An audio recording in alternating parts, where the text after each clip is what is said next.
nós vamos falar um pouco sobre convivência familiar, que para a maioria de nós ainda constitui um grande desafio.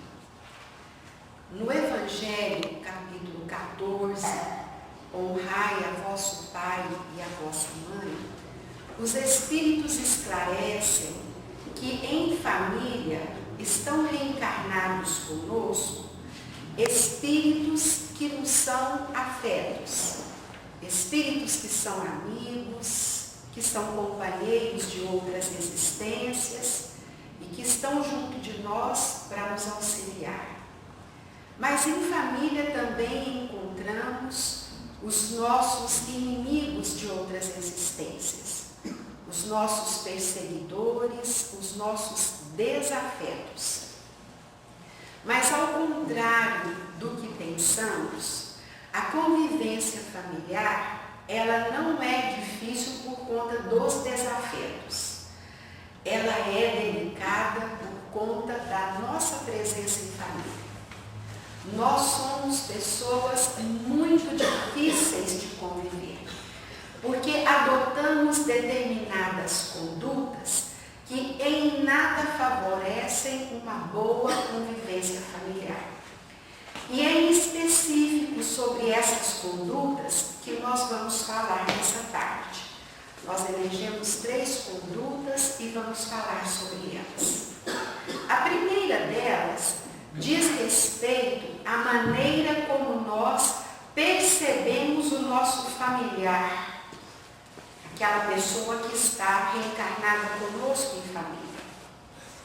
Essa maneira de perceber o familiar, muitas vezes, traz muita convivência desarmoniosa. Então, vamos entender um pouco melhor. Toda família deve ter, aquele membro, aquele componente que constantemente cria problemas, que desperta preocupação, que cria dificuldades em família. Surge um problema na família, nós já pensamos assim, só pode ser o fulano, Toda família tem esse componente. Os espíritos, inclusive, nos aconselham que é uma criatura que necessita muito do nosso amor e da nossa compaixão. Mas como constantemente essa criatura desperta em nós tanta preocupação, tanta ansiedade, muitas vezes nós nos tornamos indiferentes a essa pessoa. O benfeitor Emmanuel, pela mensagem de Chico Xavier, vai dizer que essa criatura que constantemente cria problemas precisa ser envolvida em muito amor. Então nós fazemos um convite aos irmãos. Pensemos nesse familiar, tentemos localizar esse familiar na nossa família e pensemos nele como uma criatura que merece o nosso amor. Muitas vezes nós nos referimos a ele até de maneira cruel. Dizemos assim, é um espírito atrasado que está na família porque veio só para despertar a paciência em nós. Mas procuremos nesse momento envolvê-lo com amor, pensar nele com amor. E agora, se os irmãos nos permitem, nós gostaríamos de fazer uma pergunta. Alguém aqui pensou em si mesmo? Porque nós não nos consideramos espíritos atrasados. E tão pouco nos percebemos criando problemas em família. Quem cria problema em família é o outro, atrasado é o outro. Então percebem, meus irmãos? Essa maneira de considerar o outro como um espírito inferior, atrasado, dificulta uma boa convivência. Mas nós também temos, em toda família tem aquele componente que é um esteio, que é o sustentáculo da família. Aquele componente que quando surge um problema em família, todos os familiares buscam essa pessoa, assim, tentando encontrar uma palavra de esperança, um aconselhamento, uma orientação, uma ajuda. é um sustentáculo na família. Muitas vezes dizemos assim, é um espírito iluminado que está encarnado na família, né? Veio para trazer luz para a família. E agora, meus irmãos, nós nem vamos pedir para ninguém pensar nesse espírito, porque provavelmente todos nós vamos pensar em nós mesmos. Porque nós muitas vezes nos consideramos um espírito iluminado em família. Nós muitas vezes achamos assim que o que seria da nossa família se não fôssemos nós? Então é nesse sentido que os espíritos esclarecem que nós devemos superar essa percepção de achar que o outro é um espírito atrasado e que eu sou um espírito adiantado. Nós estamos em família para aprender uns com os outros. Nós estamos em família para aprender a nos amar. A convivência em família é um exercício para que saibamos viver em humanidade. Então, busquemos superar essas percepções que em nada favorecem uma convivência harmoniosa. Uma segunda conduta que todos nós temos, e que é equivocada também, é o desejo que nós temos de mudar as pessoas. Nós não aceitamos as pessoas como elas são. Então, se a pessoa não pensa como eu, se ela não fala aquilo que eu acho que ela tem que falar, se ela não faz aquilo que eu acho que ela precisa fazer, ela precisa mudar. Porque ela precisa se ajustar aos meus padrões de exigência. Porque os meus padrões é que são certos. Isso é um equívoco da nossa parte. Se isso acontece nas nossas relações comuns, isso acontece em muito mais intensidade nas relações familiares. Os nossos familiares que convivem conosco a todo momento sofrem essa pressão de mudança. Conta-se que uma nora morava com a sogra, mas elas não se davam bem. A nora queria mudar a sogra e a sogra, por sua vez, queria mudar a nora. Então era briga, discussão, conflito todos os dias, todos os dias. A convivência era insuportável. E até que um dia a nora descobriu que na periferia da cidade tinha um senhor que preparava umas garrafadas e que ele matava as pessoas. Então ela procurou descobrir o endereço desse senhor e foi lá na casa dele.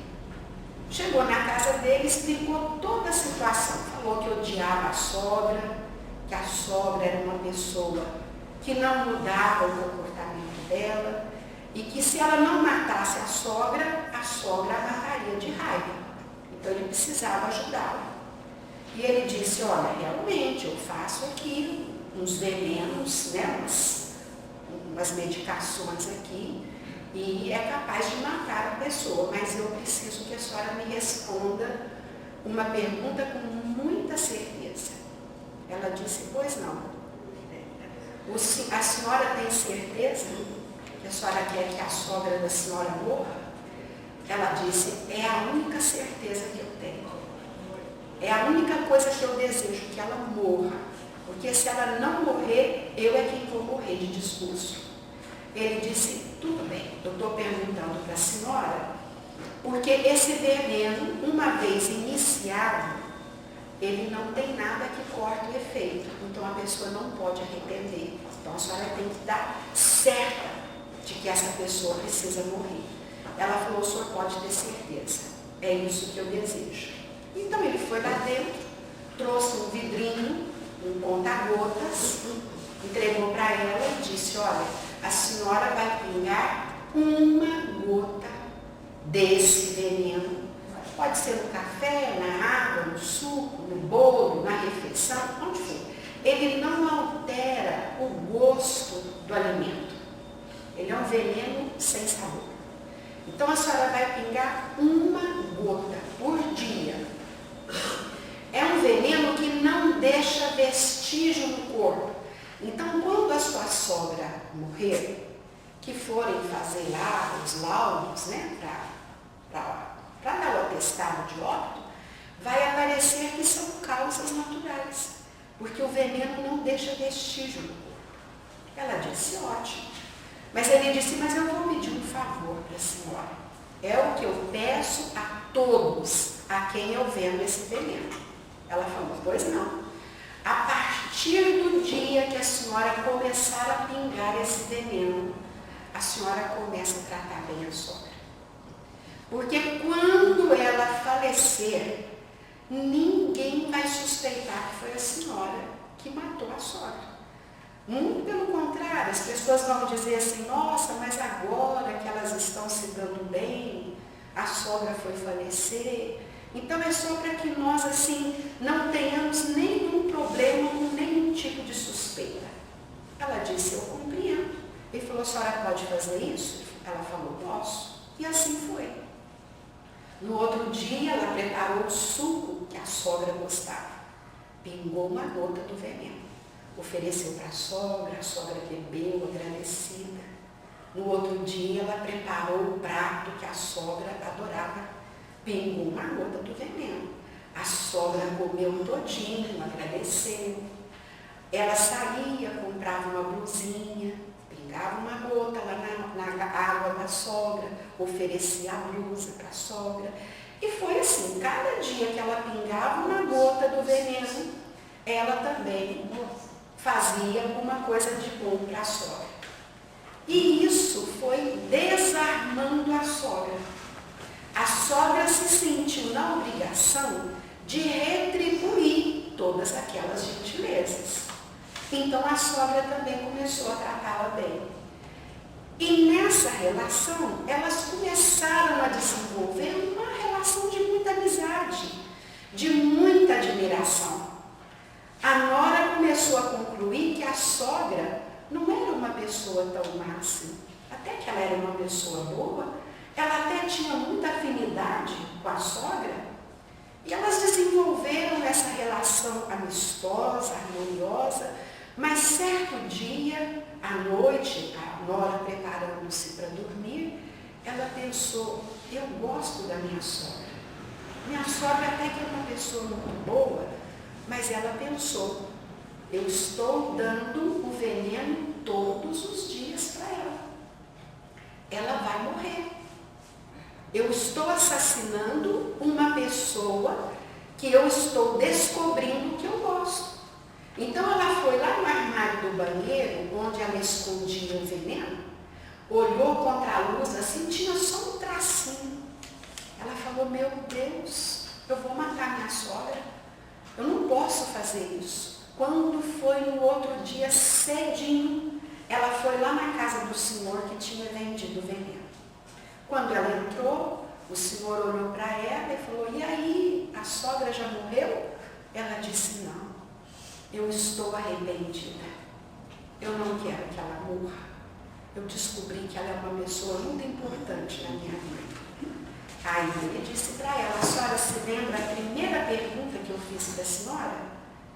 Ela disse, eu me lembro. Me recordo que o senhor disse que eu não poderia arrepender, mas eu estou arrependida. E quero saber o que o senhor pode fazer por mim. Ele disse, nada. Infelizmente, não posso fazer nada. Deixa eu ver o vidrinho do remédio. Que ele pegou, que ele olhou e falou, nossa, 2 dias no máximo. Ela não passa de 2 dias. Inclusive a senhora já pode ir até providenciando o funeral. 2 dias no máximo. Essa senhora entrou em desespero. Como poderia estar assassinando uma pessoa que ela gostava? Tinha uma mesa com cadeiras, essa senhora sentou-se, debruçou sobre a mesa e chorou. Mas chorou desesperadamente. Depois que ela chorou bastante, o senhor bateu no ombro dela e disse assim, não fica assim não, ela não vai morrer. Ela disse, não, ela vai morrer sim. Eu já dei o veneno quase todo para ela. Ele disse, ela não vai morrer. Isso não é veneno, isso é vitamina. Ela disse, vitamina? Sim, isso é vitamina. A senhora acha que eu sou um criminoso? A senhora acha que eu sou um assassino? Que eu vou sair matando as pessoas? Eu fiz tudo isso para dar uma lição na senhora. Quando nós queremos que alguém mude conosco, nós devemos ser as primeiras pessoas a mudar com essa pessoa. A senhora recorda que bastou a senhora tratar bem a sogra e a sogra passou a tratá-la bem? Essa é a lição que a senhora precisa levar para o resto da sua existência. Nós estamos compartilhando essa história com os irmãos porque é exatamente isso que os Espíritos nos ensinam. Nenhum de nós estamos aqui reencarnados para mudar ninguém. Ninguém está reencarnado com a missão de mudar os outros. Nós estamos aqui para mudar a nós mesmos. E se nós queremos que alguém mude conosco, sejamos nós os primeiros a mudar com essas pessoas. Nós precisamos entender que todos nós temos em família familiares difíceis, que são problemas. Pessoas que muitas vezes estão em condutas equivocadas. Mas os Espíritos esclarecem, e muito em particular o benfeitor Emmanuel, ele vai dizer que com esses familiares difíceis, nós assumimos um compromisso antes de reencarnar. Assumimos um compromisso de ampará-los, de auxiliá-los, de cuidar deles e não de exigir-lhes as mudanças. Então, diante dessas criaturas, que muitas vezes nós enfrentamos muitas dificuldades, é preciso ter essa conformação, essa aceitação. Ninguém muda porque eu estou pedindo para mudar. Nós mudamos quando nós achamos que temos que mudar. Isso demanda experiência, demanda maturidade. Nós precisamos entender que a obra divina não se realiza numa única existência. Que as mudanças que não conseguirem ser realizadas nessa existência, elas se realizarão na eternidade. O que nós não conseguimos fazer hoje, Deus nos concederá outras oportunidades. Então, a obra de Deus não se realiza numa única existência. Ela se realiza na eternidade. Então, é preciso entender isso muito bem e ter muita paciência com os nossos entes queridos. No livro O Consolador, pergunta 192, essa pergunta é feita a Emmanuel. O que fazer diante de um ente querido que nós já esgotamos todas as possibilidades dele modificar, dele se alterar a sua conduta, e ele ainda permanece aquela mesma pessoa? O que fazer diante dessa criatura? E Emmanuel dá uma resposta formidável. Ele diz assim: nós devemos amá-lo, devemos orar por ele, devemos dialogar amorosamente com esse familiar, devemos abençoá-lo, mas principalmente entregá-lo a Deus. Deus tem recursos que nós desconhecemos. Isso vale para os nossos familiares problemáticos e vale também para todos nós. Nós temos duas forças que provocam em nós as mudanças que nós necessitamos. A primeira delas é o amor. Quando o amor não consegue realizar em nós as mudanças que são necessárias, entra em ação a segunda força, que é a dor. E a dor nos desperta. Então, é preciso ter paciência. É preciso ter compreensão e, sobretudo, aceitação. Esses familiares merecem o nosso amor e a nossa compaixão. Então não transformemos o nosso lar, as nossas relações familiares, num campo de discussão, de brigas, de conflitos. O nosso lar é o lugar mais importante que nós temos. E por isso tem que ser muito abençoado. Finalmente vamos falar da última conduta equivocada que nós temos, muito comum a todos nós. Nós acreditamos que nós devemos ser espíritas apenas dentro da casa espírita. Quando nós atravessamos aquela porta, nós somos pessoas comuns. Nem cristãos nós somos. Então nós achamos que o espiritismo é algo para ser vivido dentro da casa espírita e mais nada. E essa foi a experiência que um senhor, que foi espírita durante 40 anos, viveu. Frequentou uma casa espírita mais de 40 anos. Era um homem respeitoso, trabalhador, acolhedor, amigo, companheiro de todos. Mas quando ele deixava a casa espírita e chegava lá no seu lar, junto da sua esposa e das 2 filhas, ele era uma criatura comum. E assim os anos passaram até que esse senhor desencarnou. Quando ele chegou ao mundo espiritual, ele constatou que tudo que ele havia aprendido em doutrina espírita era verdadeiro. A começar porque ele estava vivo. Então ele teve a certeza de que a morte não existia. Foram várias constatações.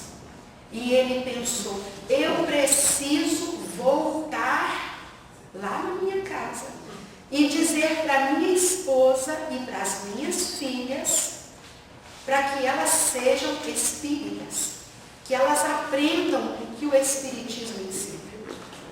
E aí ele pensou, buscou o mentor espiritual que o acompanhava, esclareceu ali o seu desejo e o mentor espiritual disse, meu filho, você não deve ir, não faça isso. Ele disse, mas eu preciso visitar a minha esposa e minhas filhas.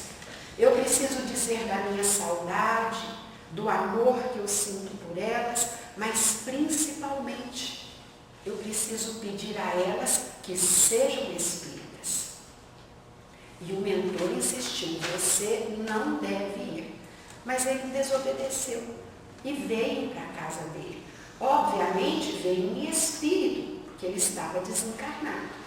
Quando ele entrou em casa, a filha mais velha estava sentada na poltrona, assistindo televisão, segurando ali o controle, da televisão. E quando ele viu a jovem, ele envolveu a jovem, deu um abraço na jovem e falou, filha querida, o papai te ama. Quanta saudade. A jovem deveria ter alguma sensibilidade mediúnica, sentiu a presença do pai. Sabia que o pai estava por perto, mas jogou o controle para cima e saiu correndo em direção à cozinha onde estava a mãe preparando o jantar. E entrou na cozinha aos gritos, dizendo, mãe, me acorde, o pai está aqui. Mãe, o pai veio me buscar, eu não quero morrer. Eu sei que o pai está aqui perto de mim, mãe. Não deixa o pai me levar, eu não quero morrer. A senhora que estava ali picando umas verduras, diante do desespero da jovem, pegou uma faca de cabo bem longo e começou a furar o ar, como se quisesse matar alguém. E a gritar, vem, vem, porque se você não morreu, eu vou te matar. Porque você nem bem esfriou debaixo da terra, você já voltou para nos atormentar. Vai embora dessa casa. Essa casa não te pertence mais.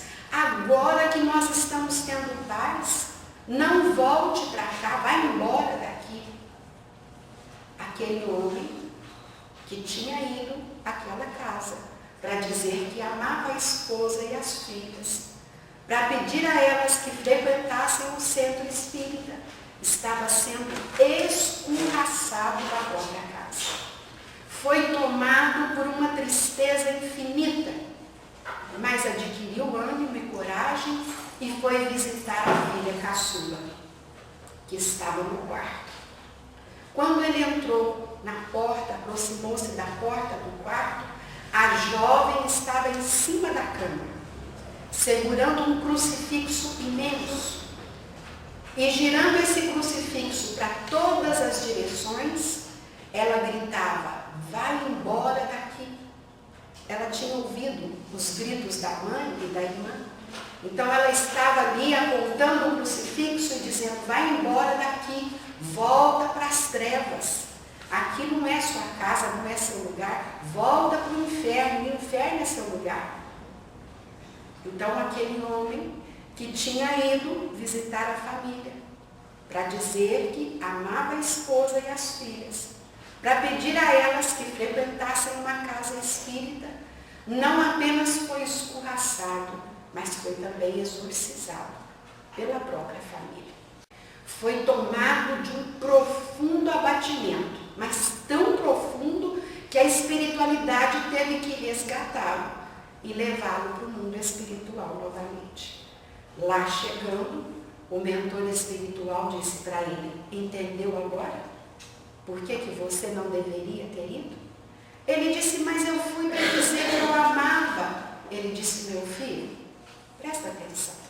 Você foi espírita há mais de 40 anos. Quantas vezes você disse para sua esposa e para suas filhas que Deus existe? Que Deus é um Pai de infinita misericórdia? Ele disse: nunca.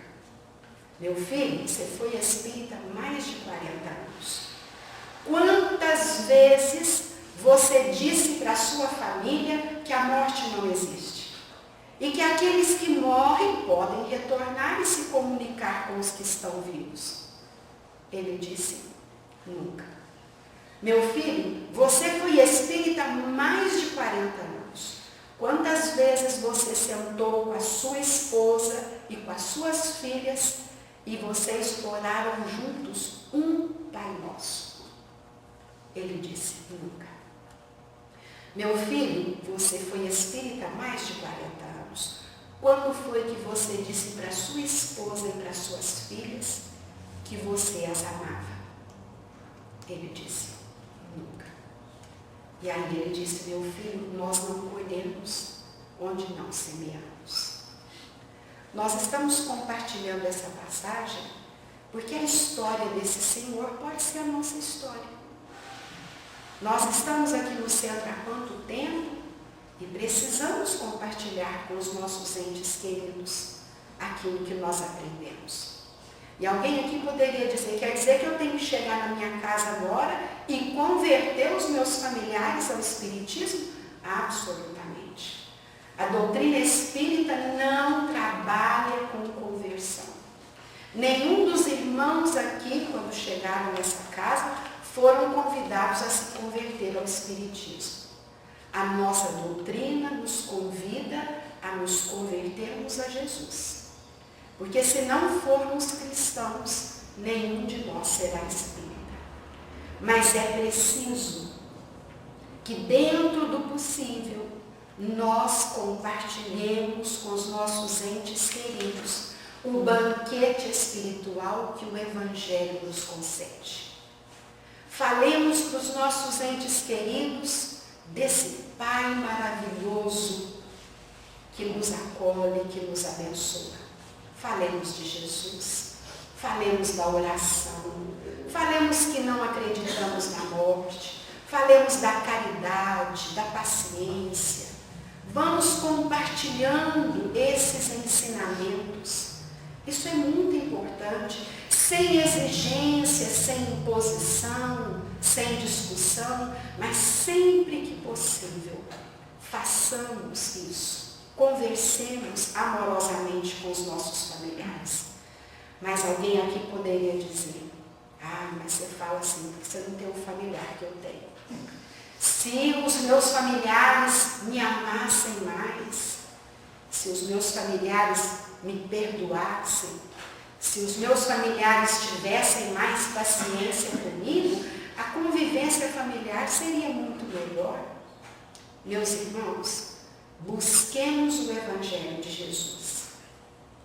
Tentemos localizar em que capítulo ou em que parte do Evangelho está escrito que os outros têm que nos amar, que os outros têm que nos perdoar. Em que parte está escrito que os outros têm que ter paciência conosco? Em nenhuma parte está escrito isso. O Evangelho de Jesus é uma proposta de nosso Senhor para que nós façamos. Nós somos chamados a amar, nós somos chamados a perdoar, nós somos chamados a ter paciência. Então, não exijamos dos nossos familiares aquilo que é a nossa parte. E alguém aqui ainda poderia dizer, mas é muito difícil. Conviver em família é muito difícil. Mas nenhum de nós reencarnou enganado. Nenhum de nós. A nenhum de nós foi dito que seria fácil. Foi esclarecido que a convivência familiar é uma experiência delicada, mas necessária a todos nós.